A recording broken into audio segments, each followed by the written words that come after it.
Hello बच्चों, हमने आपको क्लास 6 का चैप्टर 2 असली चित्र का एक्सप्लेनेशन हमने आपको पूरा समझा दिया और कहानी भी बहुत अच्छी थी, हमने आपको पढ़ के सुना भी दिया था। अब आइए हम अध्याय 2 असली चित्र का क्वेश्चन आंसर देखते हैं कि इसका क्वेश्चन आंसर है क्या है। सबसे पहले पार्ट से देखते हैं। सबसे पहले क्या देखेंगे? सबसे पहले पार्ट से देखेंगे इसका क्वेश्चन आंसर क्या कहता है। देखिए, पहला क्वेश्चन कर रहा है पार्ट से कि यह कहानी आपको कैसी लगी, अपने संदर्भ में इसको व्यक्त कीजिए। मतलब ये कहानी आपको कैसा लगा, अपने हिसाब से इसका उत्तर दीजिए। आप कहेंगे यह कहानी हमें बहुत ही अच्छा लगा, बहुत ही क्या लगा, अच्छा लगा। और देखिए, और कहेंगे ये कहानी रोचक था, मनोरंजक है। आप सुने हुईएगा तो आपको बहुत अच्छा लगा होगा। आप बैक के पार्ट 1 में हम आपको बता दिए थे असली चित्र कहानी कैसा है न है। अब इसमें देखिए, इसमें एक कंजूस की चालाकी तथा तेनालीराम की सूझबूझ का वर्णन है। देखिए, एक कंजूस सेठ था जो एक पैसा भी खर्च, एक कौड़ी भी खर्च करना नहीं चाहता था, और उसी राज्य में राजा कृष्णदेव राय के दरबार में एक तेनालीरामा बुद्धिमान व्यक्ति था, जिसके बुद्धि के कारण चित्रकार को अपना सफलता का परिणाम 100 स्वर्ण मुद्राएं मिला। अब देखिए, बुद्धि के आगे कंजूस सेठ की चालाकी नहीं चली, कंजूस सेठ की चालाकी नहीं चली। अगर आप इसका PDF चाहते हैं तो आप हमारे मोबाइल नंबर यानी व्हाट्सएप नंबर 95 76 39 14 15 95 76 39 14 15 पर जुड़ जाइए और वहाँ पे मैसेज कीजिए। हम आपको इसका PDF दे देंगे, हम आपको इसका क्या देंगे, PDF दे देंगे। आप वहाँ से नोट कर सकते हैं। अब आइए देखिए दूसरा क्वेश्चन देखते हैं। कौन सा क्वेश्चन देखेंगे अब दूसरा क्वेश्चन देखेंगे। कहता है कि इस कहानी का कौन सा पात्र आपको सबसे अच्छा लगा और क्यों। मतलब ये कहानी पढ़े होगा तो कोई ना कोई पॉइंट आपको अच्छा लगा होगा तो क्यों लगा होगा। तो आप इसके आंसर में लिखिएगा कि इस कहानी में तेनालीरामा का पात्र बहुत अच्छा लगा, क्योंकि इसी के कारण ये कहानी क्या होती है, आगे बढ़ती है। इसी कारण ये कहानी कहाँ बढ़ती है, आगे बढ़ती है। क्योंकि तेनालीरामा की सूझबूझ के कारण ही सेठ को अपनी कंजूसी का त्याग करना पड़ा और चित्रकार को उसके परिश्रम का फल मिला। आपको पता होगा कि चित्रकार को जो सलाह दिया था तेनालीराम ने दिया था कि आप उसके पास शीशा लेके जाइए, यानी आईना लेके जाइए। क्या लेके जाइए? एक आईना लेके जाइए। वो क्या करेगा, वो कंजूस सेठ का सही चित्र बनाएगा। अब देखिए 3 नंबर क्वेश्चन क्या कहता है। 3 नंबर क्वेश्चन कहता है कि चित्रकार ने तेनालीराम से मिलने का फैसला क्यों किया। चित्रकार ने तेनालीराम से मिलने का फैसला क्यों किया। तो आप कहिएगा कि सेठ की कार्यस्थानी के कारण, मतलब कि सेठ बार बार अपना नौटंकी करता था, वो चित्र बदल के चलाता था। तो सेठ की कार्यस्थानी के कारण चित्रकार को हर बार नए नए चित्र बनाने पड़ते और हर बार उसे निराशा हाथ लगती। मतलब जब चित्रकार चित्र बना के आता था तब इसको क्या होता था, वो अपना चित्र बदल लेता था और ये चित्रकार को क्या होता था, अपना निराशा हाथ लगता था कि सेम तो चित्र बनता नहीं था। अब देखिए, लेकिन कई दिनों के अनुभव से वह सेठ की चालाकी को समझ चुका था। वह अपने के कई दिनों की मेहनत को बेकार नहीं जाने देना चाहता था। अतः इसीलिए चित्रकार ने किससे मिलने का फैसला किया, तेनालीरामा से मिलने का फैसला किया। अब आइए 4 नंबर क्वेश्चन देखते हैं। अब क्या नंबर क्वेश्चन देखेंगे, अब आइए 4 नंबर क्वेश्चन देखते हैं कि 4 नंबर क्वेश्चन क्या कहता है। देखिए, कहता है कि एक कौड़ी खर्च करने में उसकी जान निकलती थी। इस वाक्य का आशय स्पष्ट कीजिए। मतलब कि एक कौड़ी खर्च, मतलब कंजूस सेठ को एक कौड़ी खर्च करने में जान निकलती थी, इस वाक्य का आशय स्पष्ट करना है। तो आप इसके आंसर में लिखिएगा कि कंजूस सेठ के लिए पैसा ही सब कुछ होता है। कंजूस जो व्यक्ति होते हैं उसके लिए पैसा ही सब कुछ होता है। और देखिए, इस वाक्य का आशा यह है कि चमड़ी जाए तो जाए मगर दमड़ी ना जाए, इसीलिए एक कौड़ी खर्च करने में भी जान निकल जाती है। ये फेमस वाक्य आप याद रखिएगा कि चमड़ी जाए तो जाए मगर दमड़ी ना जाए, किसके लिए है, कंजूस सेठ के लिए है। अब आइए ऑब्जेक्टिव देखिए। कंजूस सेठ ने चित्रकार से डैश देने का वादा किया, 100 स्वर्ण मुद्राएं, लेकिन बाद में जब वो सफलता मिली तो 1000 स्वर्ण मुद्राएं दिए थे उसको। अब देखिए, कहते यह कहानी राजा डैश के राज्य की है, कि यह कृष्णदेव राय के राज्य की है। आपको हम कहानी बता दिए थे।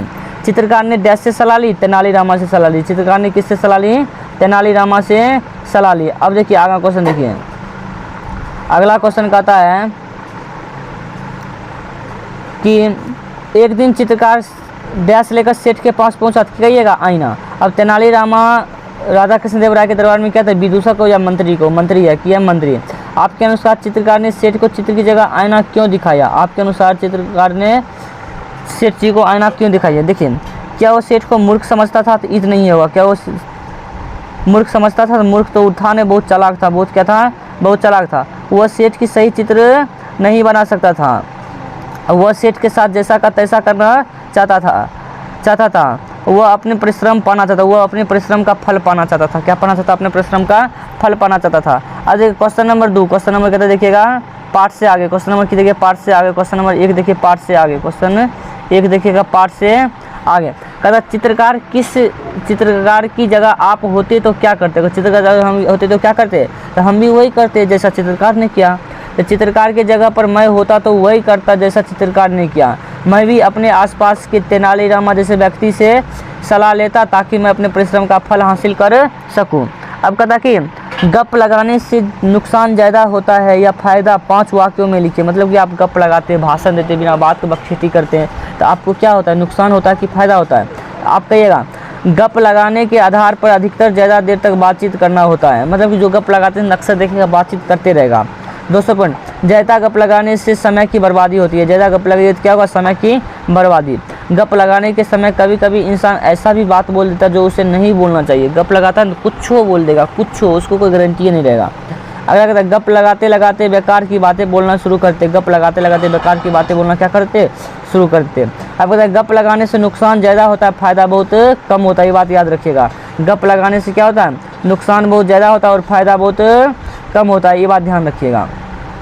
अब कहता कि बार बार कंजूस सेठ अपना चेहरा बदल लेने के बाद भी चित्रकार को सलाह किसने दी और सलाह का क्या परिणाम हुआ? देखिए, चित्रकार को सलाह तेनालीरामा ने दिया, ये बात हमको पढ़ा दी है। तेनालीरामा के इसी सलाह के कारण कंजूस सेठ की हार मानना पड़ा और चित्रकार को उसके परिश्रम का फल देना पड़ा। अब कहता है कि क्या इस कहानी का कोई दूसरा शीर्षक हो सकता है? तो आप कहिएगा कंजूस सेठ। क्या कहिएगा? कंजूस सेठ। अब देखिए, कहता है कि बॉक्स में दिए गए शब्दों की संज्ञा के विभिन्न भेदों को छांट कर लिखिए। देखिए, संज्ञा 5 प्रकार की होती है। संज्ञा कितने प्रकार के होते हैं? 5 प्रकार के होते हैं। उसी को कहता है छांटने के लिए। देखिए, कृष्णदेव राय चित्रकार है, कृष्णदेव राय है चित्रकार है, सुनिए, कृष्णदेव राय है चित्रकार है, सुनिए।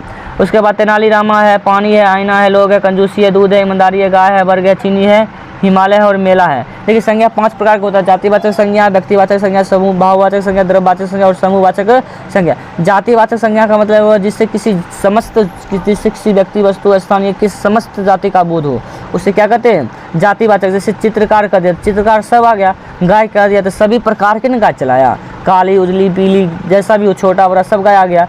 उसके बाद आईना, आईना करने से भी सब हो गया। और व्यक्तिवाचक संज्ञा जिससे किसी खास व्यक्ति, वस्तु या स्थान का बोध होता है, उसे हम क्या कहते हैं? व्यक्तिवाचक। जैसे हिमालय पर्वत खास है, तेनालीरामा खास है, कृष्णदेव राय खास है। अब भाववाचक संज्ञा, भाववाचक संज्ञा का मतलब हुआ ऐसा संज्ञा जिसको हम केवल महसूस कर सकते हैं, छू नहीं सकते, केवल महसूस कर सकते हैं, उसे हम क्या कहते हैं? भाववाचक संज्ञा। जैसे वह कंजूसी हो गया, ईमानदारी हो गया, अच्छाई हो गया, बुराई हो गया, खुशी हो गया, हंसी हो गया। अब द्रव्यवाचक संज्ञा मतलब जिसको मापा या तौला जाता है उसे हम क्या कहते हैं? द्रव्यवाचक संज्ञा। जैसे पानी हो गया, दूध हो गया, चीनी हो गया। समूहवाचक जो समूह में रहता है, इकट्ठा रहता है, उसे हम क्या कहते हैं? समूहवाचक संज्ञा। जैसे लोग देखिएगा कई जगह मेला उला होता है तो लोग क्या एक जगह होता है, वर्ग देखते क्लास में 30-35 होता है, एक समूह में होते हैं, उसे क्या कहते हैं? समूहवाचक संज्ञा। अगर आप इसको संज्ञा के 5 भेद का नाम नहीं चाहते तो हम इस पर भी वीडियो बना कर आपको अपलोड कर देंगे। लेकिन आप कमेंट कीजिएगा, तब आप कमेंट कीजिएगा तभी हम करेंगे। आप कमेंट नहीं कीजिएगा तो हम कहाँ से करेंगे? कमेंट करते रहिएगा, हम बताते रहेंगे आपको। अब देखिए आगे क्या कहता है। अगर इन मुहावरों को वाक्य में प्रयोग कीजिए। मुहावरों को किस में प्रयोग कीजिए? वाक्य में प्रयोग कीजिए। सुनिए, कहता कि पानी पीना, पानी पानी होना, पानी पानी होना, तो सच्चाई प्रकट होने के और कंजूस सेठ क्या हो गया? पानी पानी हो गया। अपना मन से भी कुछ बना सकते हैं, समझे ना? तो सच्चाई प्रकट होने पर कंजूस सेठ पानी पानी हो गया। काम चांदी होना यानी लाभ होना, काम चांदी होना यानी क्या होता है? लाभ होना। तेनालीरामा के द्वारा दिए गए सलाह से चित्रकार का काम चांदी हो गया, मतलब कि काम हो गया, स्वर्ण मुद्राएं मिल गया तो काम लाभ ही हो गया। अब हंसते हंसते लोटपोट होना, हंसते हंसते लोटपोट होना, तो राजा कृष्णदेव राय ने जब चित्रकार और कंजूस सेठ की कहानी सुना तो वो हंसते हंसते लोटपोट हो गया। लास्ट में बताए थे, लास्ट में था ना। अब देखिए आगे, अब देखिएगा कौन सा, अब देखिए आगे, अब देखिएगा आगे। सुनिए, कहता हिम्मत हार देना, मतलब हिम्मत हारना मतलब अधीर होना, मुश्किल से हार जाना। तो मुश्किल से मुश्किल घड़ी में मनुष्य को क्या करना चाहिए? हिम्मत नहीं हारना चाहिए। मुश्किल से मुश्किल घड़ी में भी मनुष्य को हिम्मत नहीं हारना चाहिए। अब कहता है भौचक रह जाना, भौचक रह जाना यानी आश्चर्यचकित होना, आश्चर्यचकित होना। चित्रकार कंजूस सेठ के चित्र बदलता देखकर भौचक रहे, वो बार बार चित्र बदलता था, भौचक रह गया। अब कहता है इनके विपरीतार्थक शब्द लिखे। विपरीतार्थक शब्द मतलब होता है विलोम यानी उल्टा। विपरीतार्थक मतलब क्या होता है? विलोम यानी क्या होता है? उल्टा बाबू, विलोम यानी उल्टा। देखिए, नया क्यों हो जाएगा? पुराना, देर क्यों हो जाएगा? जल्दी, समझ क्यों हो जाएगा? ना समझ, गलत क्यों हो जाएगा? सही, सही क्यों हो जाएगा? गलत। अब देखिए आगे कहता है कि निम्न शब्दों से वाक्य बनाइए। निम्नलिखित शब्दों से क्या बनाइए बाबू रे? वाक्य। निम्नलिखित शब्दों से क्या बनाइए? वाक्य। कहता कि चित्रकार मेरा चित्र, मतलब कि मेरा मित्र रवीश बहुत अच्छा चित्रकार। एक रवीश नाम का कोई लड़का है, चित्रकार बहुत अच्छा बनाता है। पत्रकार मनीष कश्यप एक अच्छा पत्रकार है, खैर अच्छा था, अब तो नहीं है। कलाकार अमिताभ बच्चन एक प्रसिद्ध कलाकार है। सलाहकार तेनालीरामा एक अच्छा सलाहकार है। नाटककार अमरीश पुरी एक बहुत अच्छा नाटककार है। अमरीश पुरी पता है ना? कातियाँ ये हाथ मुझे दे दे कातियाँ। अगर आपको ये वीडियो अच्छा लगा तो चैनल को सब्सक्राइब करें और लाइक करें, कमेंट करें और हमको बताएं कि नेक्स्ट किस टॉपिक पे आपको वीडियो चाहिए।